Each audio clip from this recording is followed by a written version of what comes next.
कहने का एक ही तात्पर्य है कि हमारी उत्तर प्रदेश सरकार के यशस्वी मुख्यमंत्री माननीय अखिलेश यादव जी से मैं निवेदन करना चाहूँगा, इसमें जो लोग भी सम्मिलित हैं उनके ऊपर तत्काल सख्त कार्रवाई की जाए। जैसे इस आयोग के अध्यक्ष अनिल यादव जी जो पहले से संदेह के घेरे में कई बार आ चुके हैं और लाखों परीक्षार्थियों का मामला है, इस तरह से अगर कार्रवाई चलती रही तो पीसीएस जैसे उच्च श्रेणी के जो रिजल्ट आते हैं उसमें इस तरह की धांधली इस तरह से लीक होके 5-5 लाख रुपए में व्हाट्सएप पे आ गया, पर्चा बिक गया और इससे कहीं न कहीं ये लगता है कि अंदर खामी है। और जो अनिल यादव जी इस कुर्सी पर बैठे हुए हैं उनको तत्काल वहाँ से हटा देना चाहिए। हमारी यही मांग है, जिससे कि लाखों अभ्यर्थियों को खुशी मिले और इस तरह की कार्रवाई करने वालों के प्रति कड़ी से कड़ी कठोर कार्रवाई करने की जरूरत है। ये पीसीएस की परीक्षा जो निरस्त हुई है इसको कह रहे हैं कि 1 घंटे पूर्व, मतलब ये जानकारी इनको मिली है कि पेपर लीक हो गया है। पेपर लीक हो गया, चलो भाई कोई बात नहीं है, ये प्रशासनिक है, लोक सेवा आयोग का ये मामला है, तो कहाँ से हुआ है, किस तरीके से हुआ है। बच्चे तो सब दौड़ करके हर जगह से इम्तिहान दिए, सारी चीज़ें परीक्षाएँ दिए, 1 घंटे में कहाँ किसको प्रभावित हो पाए। दूसरी बात कि जो हमारे डीजीपी ने या पुलिस विभाग ने जो उसको निरस्त किया है, कि किन कारण से निरस्त किया है, जो कि आयोग का कोई सहयोग नहीं लिया, कोई चीज़ नहीं लिया।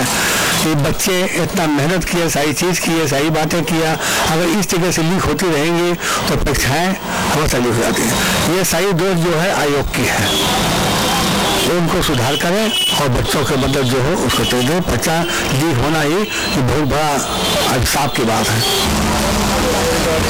आपसे ज्ञात हुआ पीसीएस की परीक्षा का पर्चा लीक हुआ है, बड़ा दुर्भाग्यपूर्ण है। लगातार एक के बाद एक इस तरीके की घटनाएं सामने आ रही हैं।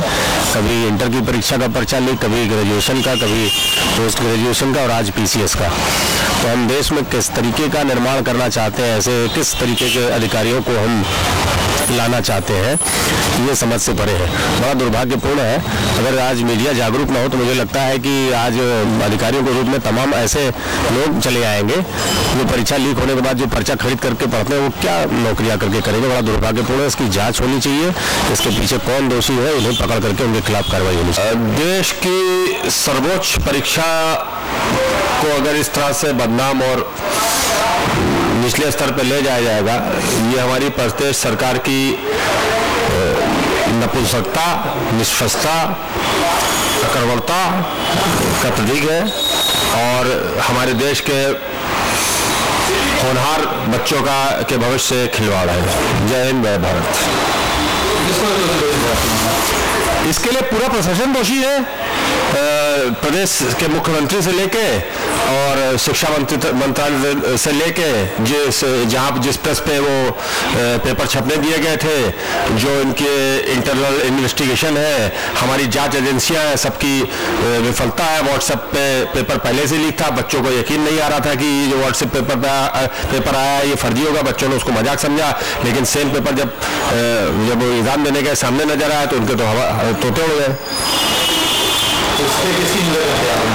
पूरे प्रदेश सरकार की निंदा है इसमें। तो ये तो मतलब इसको इस परीक्षा को हमारे देश में नहीं बल्कि विदेशों में भी गर्व की दृष्टि से देखा जाता है कि इतनी कठिन, हमारे देश की क्रीम, हमारे देश का सबसे अच्छा ब्रेन इन परीक्षाओं से निकल के आता है, जो आगे चल के हमारे देश को चलाता है। और ऐसे ब्रेन अगर निकल के से आएंगे तो इस देश का क्या भविष्य होगा, इस बारे में जी हाँ, अपना नाम। जो परीक्षा लीक हुई है उसके विषय में मेरा कहना यह है कि इस तरह का जो भी कार्य है बहुत घृणित कार्य है और जिसने भी किया है उसको सख्त से सख्त कार्रवाई होना चाहिए और आइंदा के लिए इसके ऊपर इस तरह का कोई प्रोग्राम बनाना चाहिए या कोई कार्य योजना तैयार करना चाहिए कि ताकि आगे आने वाले वक्तों में इस तरह का कार्य दोबारा न हो और बच्चों के भविष्य के साथ खिलवाड़ न हो।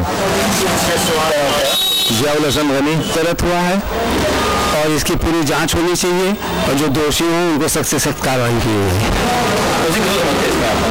अब ये तो जब पूरा खुलेगा ये केस तब पता चलेगा ना, इसके पहले तो पता लगेगा नहीं। बच्चों के भविष्य के साथ खिलवाड़ करना ठीक नहीं है। ये तो एक हमारी नीचे की नींव है, ये अगर मजबूत नहीं होगी तो कैसे काम चलेगा इस देश का।